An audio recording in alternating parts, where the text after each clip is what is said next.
Hello and welcome. In this video I'm going to explain you how naval combat works. It's quite fun, super enjoyable.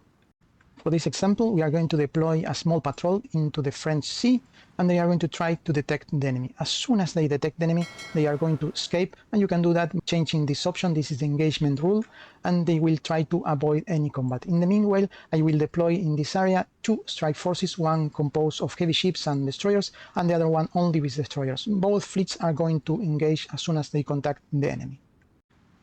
So we are in the future and we have contact the enemy. As you can see, this is our main fleet, is on the way, already departed from the port. This one is my recon fleet, is trying to escape from the enemy, at so far no damage.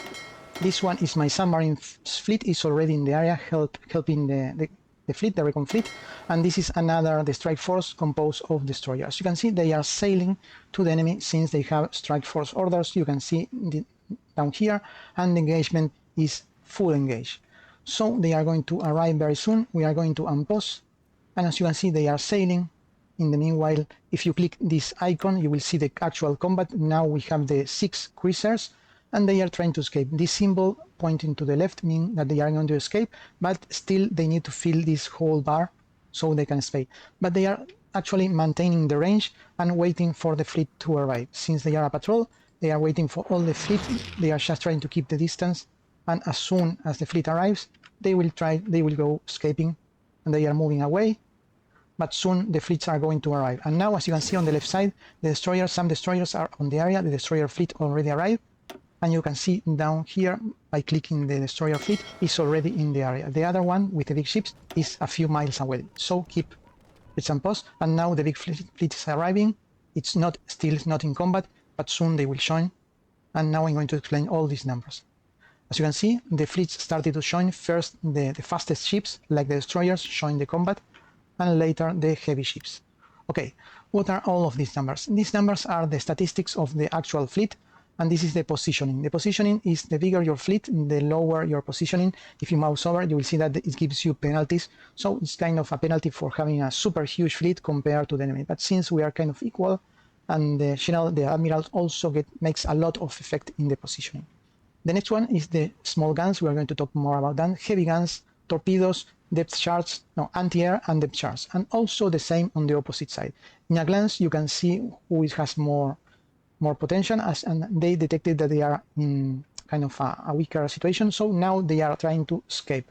Also you have this button that means that force a retreat on your side, which makes no sense at this point.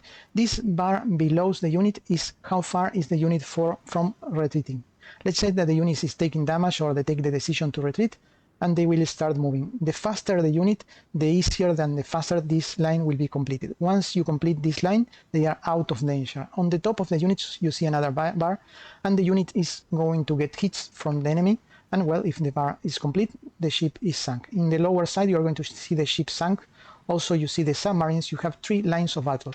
The front line is composed of light ships, the second line heavy ships, and the third line is carriers and convoys. And below you see the submarines that are undetected and the submarines that are engaging the enemy undetected. I put my submarine on aggressive stance, so they are actively targeting the first line. If you put them on medium risk, they are not going to target this unit because they put themselves into risks. But since I'm aggressive in this game, I have the superiority. I'm confident I can put all my submarines in the front line and they will be safe. This number here is the screen you should have per capital ship, about 3 screens if you have 100% efficiency, but it's better to have 4 or more. So for example, if you have 1 carrier and 1 big ship, battleship, you should have 2 multiplied by 3, at least 6 destroyers or light cruisers. And same apply, not the same, but the relation with carriers and big ships is you need to have 1 battleship per 1 carrier, or 1 heavy ship per 1 carrier. It's kind of 1 to 1, and this one is 1 to 3. So now how does the combat work? All the ships fire its guns every tick, every hour. The same happens with the depth charts if they contact an enemy submarines, but the torpedoes are fired only each 4 hours. If they have a trait for the torpedoes, I don't recall the trait, for the admiral, you can fire torpedoes each 3 hours. Also they have a hit chance and a profile. The profile is very important. Each ship has a hit profile. The hit profile is calculated using the signature, the profile of the ship, so how big is the ship and the speed. So if the ship is small and fast, they have a very small profile and it's difficult to hit. Also, if the ship is big or very slow, they have a huge profile and a huge hit chance. But also the weapons have a hit chance, so it's not linear. For example, torpedoes are very slow, therefore to hit they need to have an enemy with a huge hit profile. So they are super ineffective against a destroyer, but really effective against a convoy that is big and slow or a carrier. Also, on the opposite side, the small guns that are the kind of fire rate small guns that usually the destroyer or the small ship all have small guns are super accurate and they can hit a small moving target like a destroyer. And in the middle ground, you have the heavy guns. Usually the heavy ships, you have heavy ones that are super effective against heavy ships and of course slow moving ships, and also have chances to hit a fast moving target like a destroyer. So what is this number here? This number, as I mentioned, is the screening factor, meaning that the torpedoes cannot attack these units behind if you don't destroy the screen first. So the torpedoes are super effective against these ships, but you can't hit them with the screen. And therefore the torpedoes are kind of useless unless you destroy the first line of defense. Another important rule is that torpedoes bypass armor. The heavy ships are the only one equipped with armor, so it makes even more sense to try to attack them with torpedo and makes no sense to try to hit the frontline units with torpedoes. Also, you have planes, and planes can hit all the lines, the first line, the second line, and the third line. But there is a kind of statistics, is random, but there is a hit factor that will try to seek the bigger ships. So you have more chances, they have more chances to try to hit a carrier or a battleship than a destroyer. But there exist chances of if you have many destroyers, maybe one of the bombers try to hit the destroyer. So it's kind of weighting factor.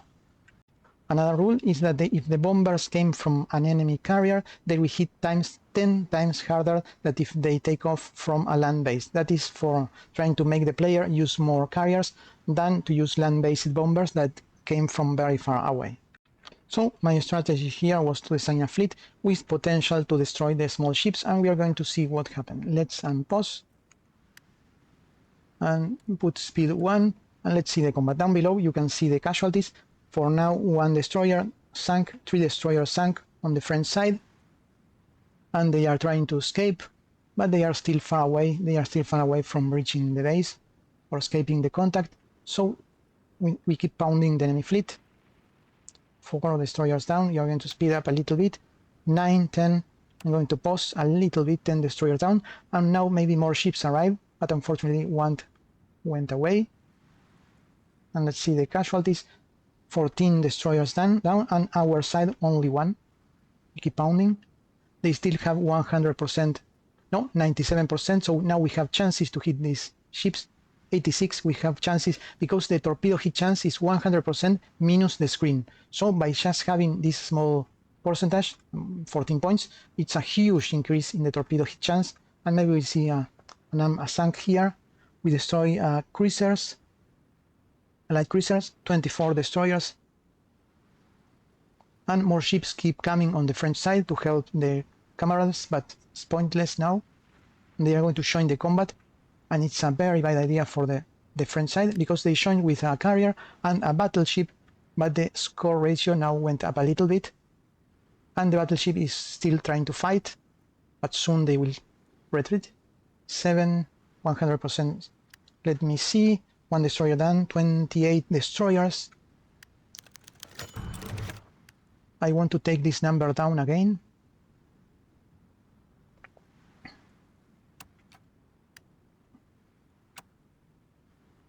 Seven. Let's see the speed. 4. 100% efficiency.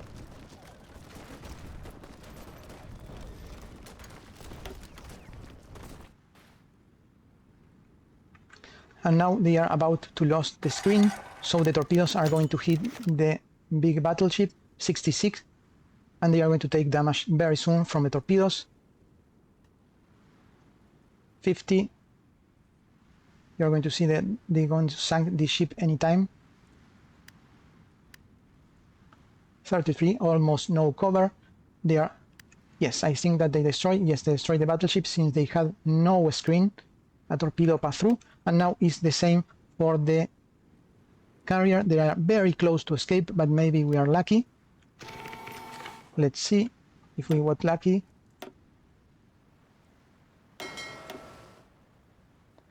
No, we weren't lucky with the destroyer, with the carrier, but we hit the battleship. 28 destroyers, 8 small cruisers, 1 battleship, and we lost only 1 destroyer. And we were very close to think that heavy destroyer, that carrier. And that's all how the combat system works for naval battles. Please leave down the questions if you have. Thank you for joining, and see you on the next one. Bye bye.